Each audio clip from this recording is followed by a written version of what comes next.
دي سالفجرة بلانا ناف دولتي لسر ريبر أبو دي دماغو كابيتاليزم كتا بيفاجويا كريزا قلتنا تشاركة 7 سالة بيستان هر وها ببارایی یا امور وید رجلاتا ناویندا یا کوتی ناسی به دولت نتوی و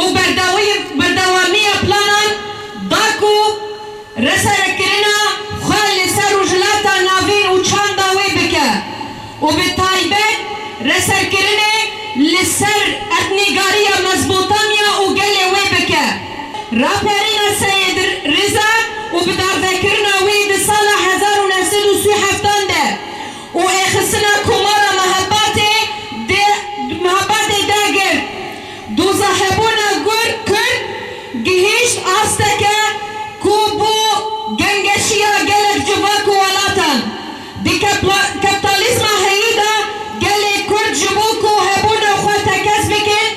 راستی گلک خرکرن تقس کرن و کنکوشیا هاتن و بون نمونه جواکن بدل کرتنا ربر اپو پلان گهشتا استا هری شور جبر پشتی 20 سالی جتمن تفگر آزادیا کردستانی دنابا تکوشین و برخودانی ده استن هری بلنده هبونا کرد اثبات کرد او استا تجی تکوشین کودری آزادی و دموکراسیه یا کو تفگر آزادیا کردستانی بربری ربر اپو گاوا میتن جبو کپیتالیزم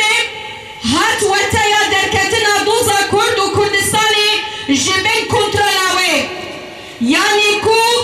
او جگرین ترین امورا پروژه خواه جبو رجلاتا ناوین بپار دمینه جبر ویه که گوا یکمین یا آویتنا وان دیگرتنا ربر آپو بود و گرتنا دریه گوتو بیشو چاره سرکرنا دوزا کرد بود و پیشنا داگر کرنا دولتا عراقی بود جبرکو کپیتالیزم دزانی دهندر استراتیجیا فودالیزم لرجلاتا ناوین آبادی که والله ویده دا چی ببه و اوه بریخستنه که وکه تفگره آزادیا کردستانی بیدا گرتن شر جهان سیمی راستیه که لسر رجلاتا ناوین و چاندا وی پیکته في الذكرى السنوية للمؤامرة الدولية على القائد أبو بدخول قوى الحداثة الرأسمالية مرحلة الأزمة البنيوية والانسداد في الربع الأخير من القرن العشرين إضافة لإفلاس أدواتها في الشرق الأوسط المتمثلة بالدول القومية واستمرارا لمخططاتها لإدامة سيطرتها على الشرق الأوسط وثقافتها وخاصة جغرافية ميزوبوتاميا وشعوبها. على ذلك الأساس نسجت قوى الحداثة الرأسمالية حلقة أخرى من حلقات المؤامرة على الشعب الكردي والتي أبرزتها مع اتفاقية سيكس بيكو وقمع انتفاضة الشيخ سعيد 1925 وانتفاضة السيد رضا وإعدامه عام 1937 وإسقاط جمهورية بهابات إلى درجة وصلت قضية وجود الكرد إلى مثار جدل بالنسبة لأغلبية المجتمعات والدول الكردي وجودا ووعيا. تلك الحالة النضالية الواعية على درب الحرية والديمقراطية التي وصلت إليها حركة التحرر بقيادة القائد أبو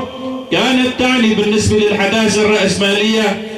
إخراج قضية الكردي وكردستان من تحت سيطرتها وبالتالي حرمانها من أهم أدواتها في مشروعها الخاص بالشرق الأوسط الكبير والذي كان أول خطواته هو اعتقال القائد وإغلاق الباب أمام الحوار وحل القضية الكردية سلميا ومن ثم احتلال العراق. السلام واستمرار العزلة يقوض فرص السلام وهذا ما لاحظناه في السنوات الأخيرة نتيجة العزلة حيث تعمقت الأزمات والفوضى في المنطقة وارتفعت وتيرة العنف. إن استمرار اعتقال القائد أبو هو إصرار من قبل قوى الحداثة الرأسمالية على نهج لا حل أو على الأقل الحل الذي لا يخدم قضايا الشعوب في السلم والحرية والديمقراطية. إننا في الإدارة الذاتية في إقليم لعفرين ندين ونستنكر المؤامرة الدولية على الشعب الكردي وعموم شعوب المنطقة باعتقال الملهم وفيلسوف الحرية والإنسانية القائد أبو ونطالب الدول والمنظمات الدولية القيام بواجبها الأخلاقي والقانوني بالإفراج الفوري عنه. وأخيرا نبين أن من يربح دوما في الحروب الكبرى ليس قوى الهيمنة فقط، بل قد تكتسب الشعوب الكثير، بل وقد تخسر قوى الهيمنة على صعيد النظام وتكسب الشعوب بالمقابل وعلى صعيد النظام أيضا.